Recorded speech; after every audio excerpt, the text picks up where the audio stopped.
Olá! Hoje a gente vai mergulhar a fundo em um dos debates mais fascinantes de toda a biologia. Estou falando dos vírus. Eles estão em todo lugar. Mas a pergunta que ainda divide a ciência é: será que eles estão realmente vivos? Vamos investigar isso juntos. E tá aí a grande questão, o ponto central que coloca cientistas em lados opostos há décadas. Parece uma pergunta simples, né? Mas olha, a resposta é tudo menos simples. É um verdadeiro quebra-cabeça. Bom, vamos entender por que isso é um dilema tão grande.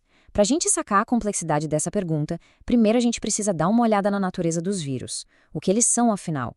Por que eles bagunçam tanto as nossas caixinhas de classificação? A própria definição oficial já entrega muitas pistas. Veja bem, vírus são partículas e não células. E a parte mais importante, a que define tudo, é essa no final: parasitas intracelulares obrigatórios. Guarda bem essa frase, porque ela é a chave de tudo. E o que quer dizer ser um parasita obrigatório? Bom, significa que eles dependem totalmente de outra forma de vida para existir. Sozinho, fora de uma célula, um vírus é tão ativo quanto uma pedra. Sério, ele pode até se cristalizar, igual um grão de sal, e ficar ali inerte, só esperando a chance de encontrar um hospedeiro para, digamos, voltar à vida.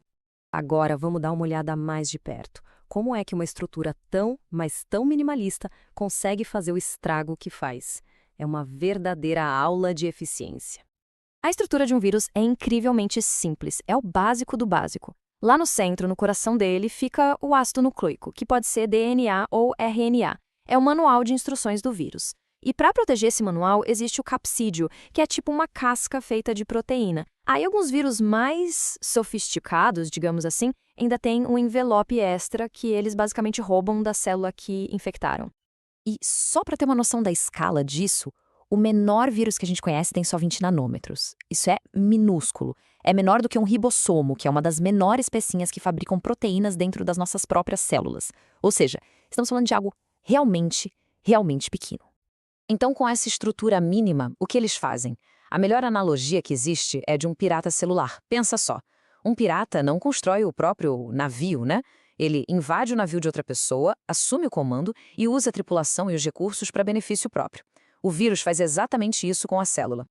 E esse processo de pirataria segue um roteiro bem claro. Primeiro, o vírus se encaixa na célula, como uma chave na fechadura. Depois, ele injeta o material genético dele lá dentro. A célula, coitada, é enganada e começa a seguir as instruções do vírus, fabricando novas peças virais.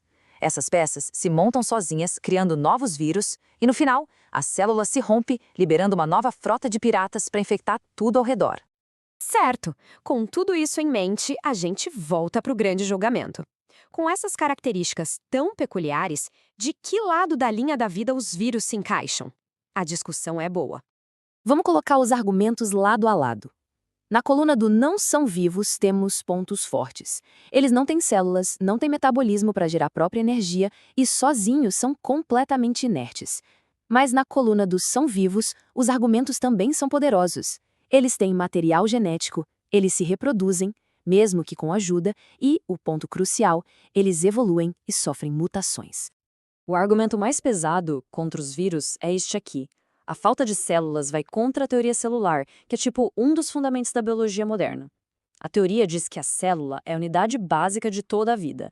Então, para muitos cientistas, a lógica é simples. Se não tem célula, não é vivo. Fim de papo. Só que aí vem o outro lado, com um argumento fortíssimo: a capacidade de evoluir. Isso é inegável.